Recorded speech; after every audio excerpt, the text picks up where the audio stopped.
Okay, this is a video for PeppermintJuju this week, and don't quote me on this, but I think it's like week 6, week 5, maybe. I don't know. Anyway, um, yeah, and the topic for this week is freedom. Now, freedom. Let's see. What can I say that gets you my perspective of freedom? Okay, unchained. Uh, I guess the ability to not work within limits. You're free to do whatever you want, but I guess you there are things that you have to do to get to that state of mind where you free yourself from your mental chains, your spiritual chains, your physical chains. It there's a lot of things that stop us from being who we truly are. So, and I think that's what this topic is all about, trying to find ways to become who you really are, and to love who you really are. I think that's one of the good things that we are allowed to do here on earth as human beings.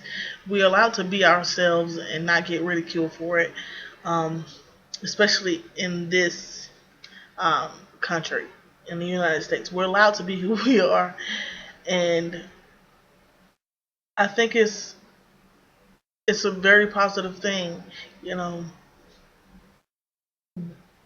especially with us being in the general bubble of the pagan community. Everybody who do spiritual work outside of Christianity uh, um, and Islam is, kind of like put in a bubble of paganism. I know, there are religions that are, out there, but from a American standpoint, y'all are all put in a bubble. We are all put in a bubble. But I for once can say that I am happy to be in this country. So I can, because I've been reading up a lot, and there are people who are getting persecuted and killed still for being witches, for doing witchcraft.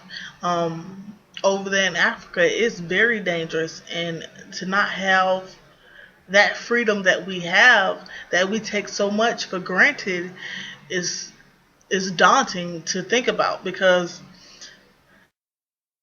how many of you would still do witchcraft if you knew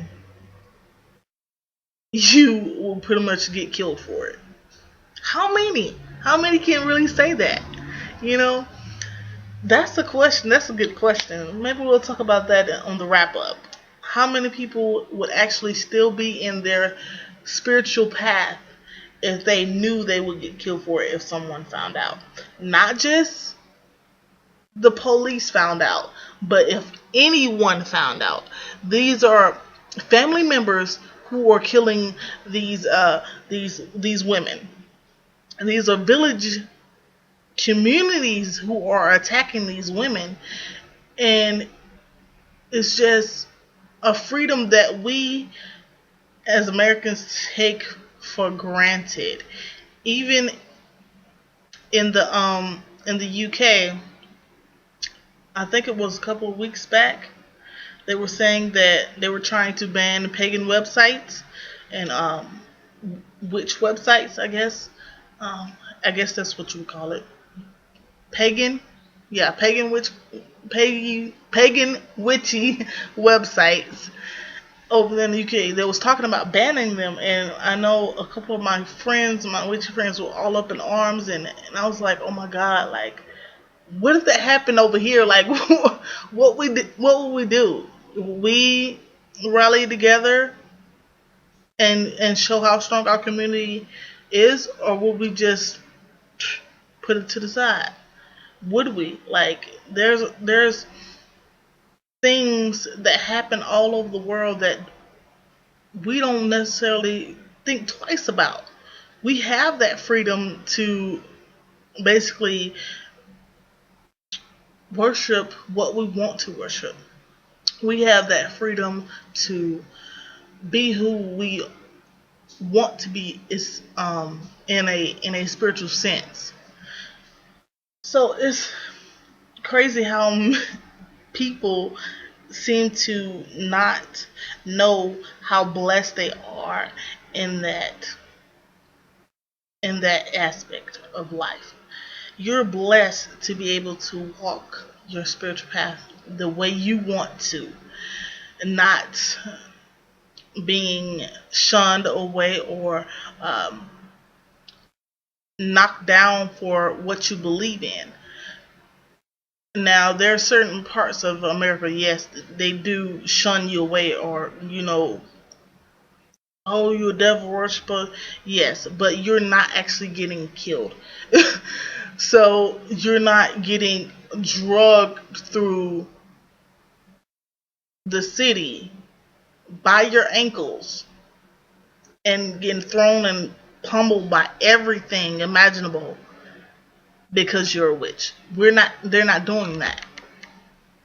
And I know there are cases, have been cases in America where, people have um, got hurt or even killed because of their uh, their religious beliefs. But these are mass amounts of people who are dying over in Africa because of they want to do witchcraft or quote unquote witchcraft, because it's not even witchcraft. Sometimes it's just herbal healing and people don't understand these. I know it was one story that I was reading that this lady was a midwife. She had basically helped bring into the world thousands of kids, and they burned her hands and feet and drug her through the community, through the village. Freedom, the notion of freedom is absentee in our minds because we have so much of it. So I want to say, be thankful for the freedom we have, people. You know, be thankful for the little freedoms we have. Not just our religious beliefs that could be, you know, put to the side, but their skin color. And I know people are like, oh my god, you talking race? Yes, yes, everybody's talking race, and it's not because I'm black. Come on now.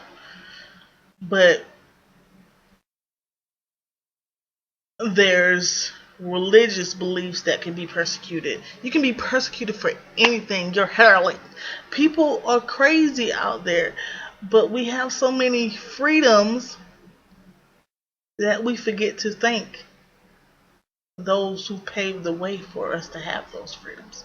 We forget to give love to our ancestors. So that's what I guess y'all homework is for this week.